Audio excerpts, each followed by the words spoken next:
Hello everyone, welcome to Prakriti classes. I hope you all are doing well.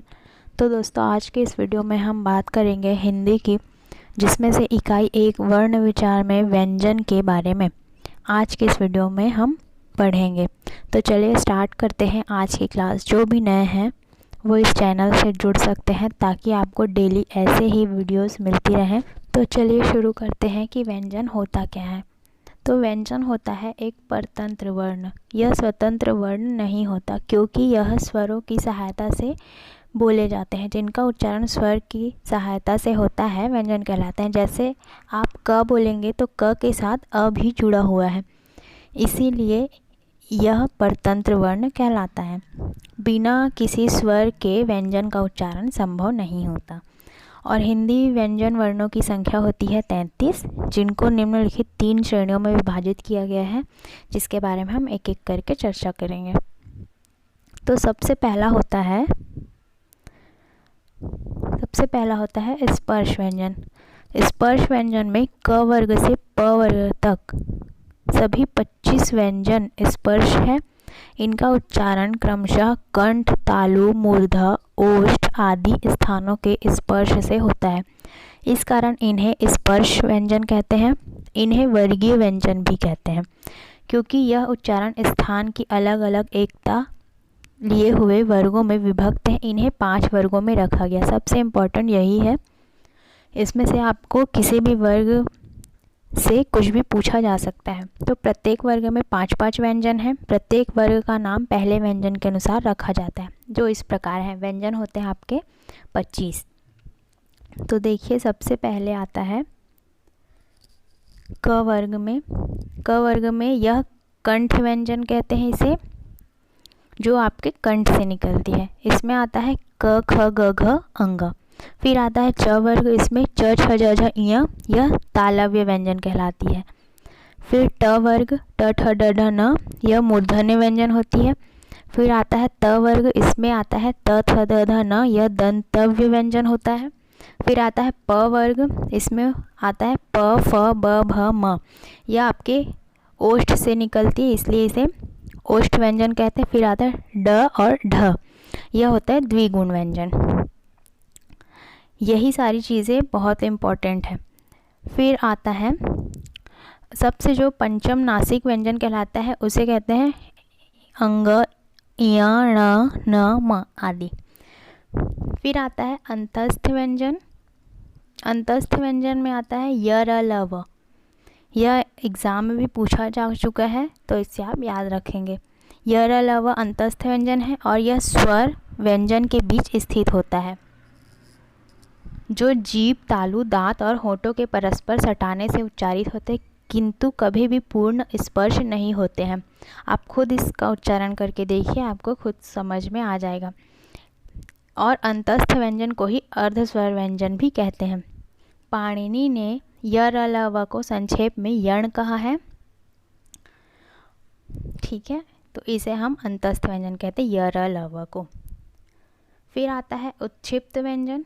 उत्क्षिप्त व्यंजन में द्विगुण व्यंजन को शामिल किया जाता है, जैसे ड़ और ढ। फिर आता है ऊष्म व्यंजन। इसमें श, श, श, ह ऊष्म व्यंजन कहलाते हैं। ये भी इम्पॉर्टेंट है, जिनका उच्चारण एक प्रकार की रगड़ या घर्षण से उत्पन्न ऊष्म गर्म वायु से होता है, इसलिए इसे ऊष्म व्यंजन कहते हैं। इसे संघर्षी व्यंजन भी कहते हैं। यह 4 होते हैं, श, श, श, ह। फिर आता है संयुक्त व्यंजन। देवनागरी लिपि में कुछ ऐसे व्यंजन होते हैं जो 2 या 2 से अधिक व्यंजनों या अक्षरों से मिलकर बने होते हैं। इनकी संख्या भी 4 होती है। ये भी इम्पोर्टेंट है, कभी कभी पूछा जाता है कि संयुक्त व्यंजन कौन से हैं, तो इसमें से आपको कोई भी अक्षर दे दिया जाए। ऐसे 4 अक्षर दे दिए जाएंगे और आपको बताना होगा कि संयुक्त अक्षर कौन से हैं। तो इसमें से संयुक्त अक्षर है श, त्र, ज्ञ और श्र। तो इसे श को बांटा गया है 2, मतलब छ आपका बना है क और श से, त्र बना है त और र से, ज्ञ बना है ज और इ से, और श्र बना है श और र से। छ का स्थान वर्णमाला में क के बाद आता है। जैसे श और श्री को आप एक साथ जोड़ेंगे तो बनता है श्री, इसी से बनता है श्रृंखला और श्रृंगार। अब आगे देखिए हिंदी ध्वनियों के उच्चारण स्थान। जो भी आपके हिंदी की ध्वनियाँ हैं उसके उच्चारण स्थान कौन कौन से हैं, ये आपके एग्ज़ाम के पॉइंट ऑफ व्यू से बहुत इम्पोर्टेंट है, तो इसको आप अच्छे से देखिए। तो सबसे पहला है आपका, ये सारे आपके नाम हैं, फिर आता है स्वर वर्ण और व्यंजन वर्ण, फिर इसके उच्चारण स्थान। तो सबसे पहले कंठ वर्ण कहते हैं, इसमें आता है स्वर वर्ण में अ, आ और अहा। फिर आता है व्यंजन वर्ण इसमें, तो क ख ग घ अंग और विसर्ग, और आता है ह। इसका उच्चारण स्थान है कंठ से, यह आपकी कंठ से निकलती है। फिर आता है तालव्य वर्ण, इसका नाम तालव्य वर्ण है। स्वर वर्ण में ई होता है और व्यंजन वर्ण में च छ ज झ इया और य और श, यह आपके तालु से निकलती है। फिर आता है मूर्धन्य वर्ण, इसका नाम मूर्धन्य वर्ण है। फिर स्वर वर्ण में एक ही है री, और व्यंजन वर्ण में ट ठ ड ढ अड़ और र और श, इसका उच्चारण स्थान है मूर्धा। फिर आता है दंत्य वर्ण, दंत्य वर्ण इसका नाम है, इसमें स्वर में कोई भी नहीं है और व्यंजन वर्ण में त थ द ध न और ल स, इसका उच्चारण स्थान है दंत। फिर आता है आपका ओष्ठ वर्ण, इसमें ऊ है स्वर में और व्यंजन में प फ ब भ म, और इसका उच्चारण स्थान है होंठ। फिर आता है कंठ तालव्य वर्ण, ये आपके एग्जाम में भी पूछा जा चुका है। यह है स्वर में ए और ए, और इसमें व्यंजन वर्ण में कुछ भी नहीं आता, इसका उच्चारण स्थान है कंठ और तालु। फिर आता है कंठोष्ठ वर्ण, इसमें है स्वर में ओ और अ, वर्ण व्यंजन में आपका कुछ भी नहीं आता, और यह इसका स्थान है उच्चारण स्थान कंठ ओष्ठ। फिर आता है दंतोष्ठ वर्ण, इसमें भी आपके स्वर में कोई भी नहीं है और व्यंजन में आता है व, फिर इसका उच्चारण स्थान होता है दंत और ओष्ठ। फिर आता है नासिक्य वर्ण, इसमें स्वर में आपके अम आता है, मतलब जो भी नाक से निकलती है इसका नाम ही है नासिक नाक, और व्यंजन में आते हैं अंग, इया, न और न म। एक और बच्चा है, हाँ ये अलिजिह्वा वर्ण, इसमें स्वर में आपके एक भी अक्षर नहीं आते और व्यंजन में आपकी क ख ग ज फ, नीचे में जो बिंदु लगी होती है जो व्यंजन में आते हैं, ये सारी चीज़ें अलिजिह्वा वर्ण कहलाती हैं। फिर वर्तस्य आते हैं, इसमें आपके स्वर में एक भी अक्षर नहीं है और व्यंजन में न ल स ज, ये सभी चीज़ें आती हैं। फिर आगे चलते हैं उच्चारण प्रयत्न के आधार पर वर्गीकरण। तो सबसे पहले स्पर्श, स्पर्श आता है, स्पर्श कहते हैं क ख ग घ ट ठ ड झ त थ द ध फ प फ ब भ, ये सभी आपके स्पर्श व्यंजन हैं। फिर संघर्षी व्यंजन में आते हैं स श श ह, स्पर्श संघर्षी में आते हैं च छ ज झ, अनुनासिक में आते हैं अंग, इय, न न म, उच्छिप्त में आते हैं ड़ और ढ, पाशर्विक में आते हैं ल, लुंठित में आते हैं र, और अंतस्थ या अर्ध स्वर में आते हैं य र ल व ह। इसे आप याद रखेंगे क्योंकि इसमें से कुछ भी पूछा जा सकता है। फिर संयोग द्वित्व, जब किसी व्यंजन का संयोग उसी व्यंजन के साथ होता है तो उसे संयोग द्वित्व कहते हैं, जैसे कच्चा, अन्न, सच्चा आदि, मतलब कि जिसमें एक ही व्यंजन का दो बार प्रयोग होता है उसे संयोग द्वित्व व्यंजन कहते हैं। फिर आता है प्रयत्नों के आधार पर व्यंजनों का वर्गीकरण।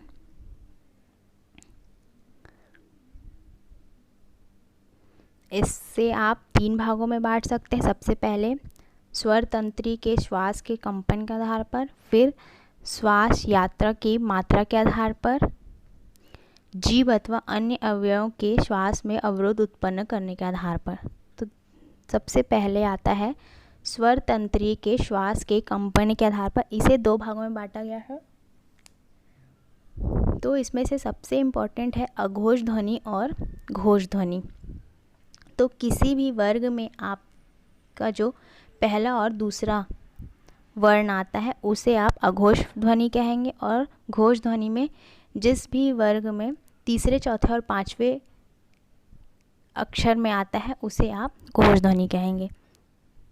तो अघोष ध्वनि में जिन ध्वनियों के उच्चारण में स्वर तंत्रों में कंपन न हो उसे अघोष ध्वनि कहते हैं, अर्थात हर वर्ग का पहला और दूसरा व्यंजन, जैसे क, ख, च, छ, ट, ठ, त, थ, प, फ, श, श, श। इस प्रकार अघोष ध्वनियों की संख्या होती है 13। और फिर घोष ध्वनि होती है जिन ध्वनि के उच्चारण में स्वर तंत्रियों में कंपन हो, यह कंपन के साथ उच्चारण होती है। इसमें प्रत्येक स्पर्श व्यंजन के तीसरे, चौथे और पांचवें वर्ण आते हैं, अर्थात सभी वर्ग ग, घ, अंग, ज, झ, ञ, ट, ड, ढ, न, द, ध, न, ब, भ, म, य, र, ल, व, ह। इस प्रकार घोष ध्वनि की संख्या होती 31, मतलब कि ये 11 हो गए और ये 20, तो 20 और 11 मिलाकर 31। तो ये हो गई अघोष ध्वनि और घोष ध्वनि।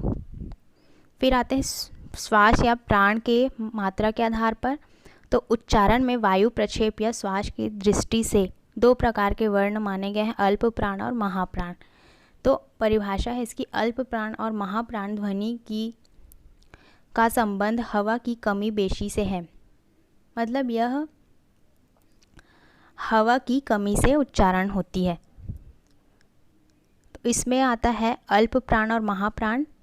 तो अल्प प्राण किसी भी वर्ग में पहले, तीसरे और पांचवें वर्ण को हम अल्प प्राण कहते हैं, और महाप्राण में दूसरे और चौथे वर्ण को।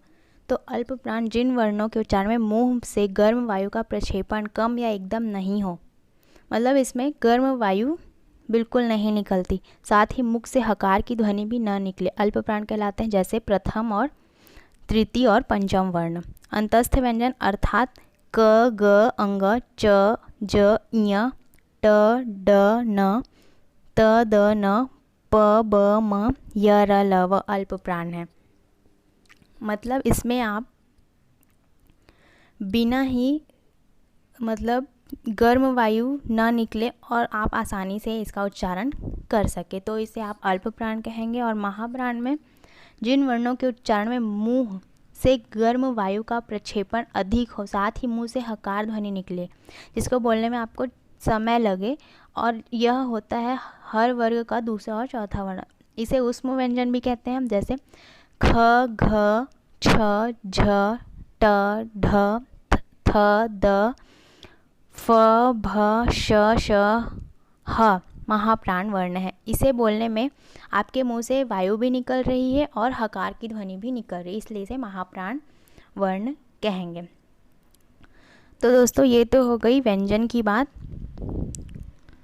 अगले वीडियो में हम हिंदी के नेक्स्ट टॉपिक के बारे में पढ़ेंगे, जो है वर्तनी। तो अगर आपको ऐसी ही वीडियोस चाहिए तो आप मेरे चैनल से जुड़ जाइए, ताकि आपको डेली ऐसे ही वीडियोस मिलती रहे और आप सीजी टेट और शिक्षक भर्ती की तैयारी आसानी से कर सकें। जो भी नए हों वो चैनल को सब्सक्राइब कीजिए और अपने दोस्तों में शेयर कीजिए। अगर आपको वीडियो पसंद आई हो तो लाइक कीजिए।